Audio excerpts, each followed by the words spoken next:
Nakakain din pala ang bunga ng bangar o kalumpang kung tawagin dito sa amin. At ang puno nga na ito kapag namulaklak ay talagang hindi mo kakayanin ang amoy, grabe ang sangsang.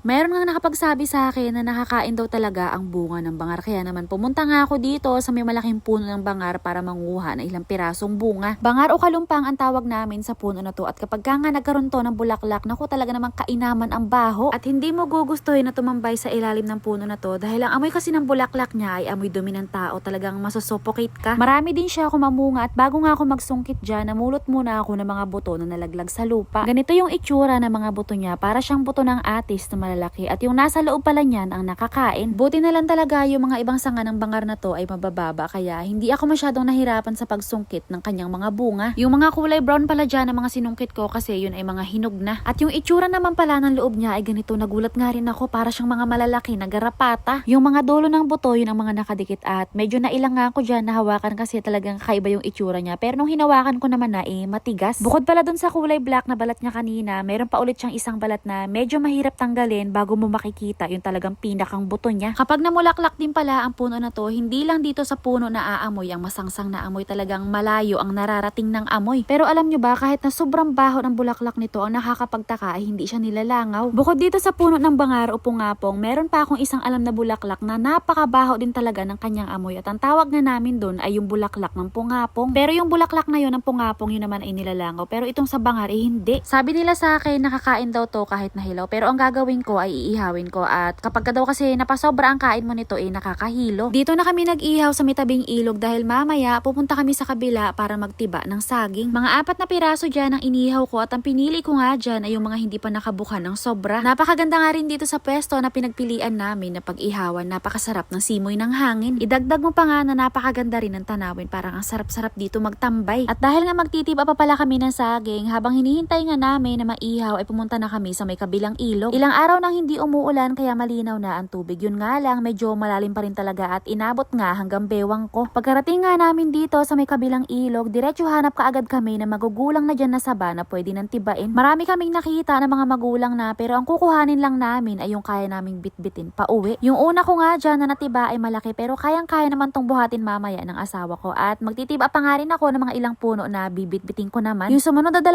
puno na tiniba ko ay hindi naman ganong karamihan at kalalaki yung mga bunga niya kaya kayang-kaya kong bitbitin pa uwi. Meron talaga kaming baon-baon na sako para dito sa paglalagyan ng mga titibain namin na saging. Kaya lang nakalimutan naman naming bitbitin at naiwanan na nga namin doon sa may puno ng akasya kanina. Pero kahit na nakalimutan namin yung sako, medyo marami-rami pa din naman itong maiuwi namin kasi malaki yung una ko natiba kanina. At pagkabalik nga namin dito sa puno, nilagay na namin lahat dito yung saging sa isang sako para isang bitbitan na lang mamaya kapag pauwi. Lutong-luto na rin pala yung iniihaw ko at parang medyo malapit na nga siyang masunog. Pero okay pa naman yung loob kasi yung buto niya kompleto pa rin naman. Yung iba niyang buto nakadikit pa rin at yung iba naman ay nagkalasa na. At kanina pala nung hilaw pa to tinikman ko at ang lasa ko nga sa kanya ay para din siyang mani. Yun nga lang, ang problema naman dito ay napakahirap niya na kainin kasi ang tigas ng kanyang balat. Ganito pala yung itsura ng loob niya at kanina ngang hilaw nung tinikman ko to ay talaga namang napakahirap balatan. Pero ngayon medyo madali-dali na rin naman nagawa ng medyo naluto na rin kasi. Totoo nga nakakain siya at wala namang kakaiba sa lasa niya. Yun nga lang, ang problema lang talaga dito ay napakahirap niyang balatan. Hindi ako nabusog dun sa inihaw namin na bunga ng bangar kaya nag-ihaw na lang ako ng saging at siguradong dito talagang mabubusog ako. At pagkatapos ko pala yung kumain ng saging ay umuwi na rin kami. See you lang for today's video. Thank you for watching!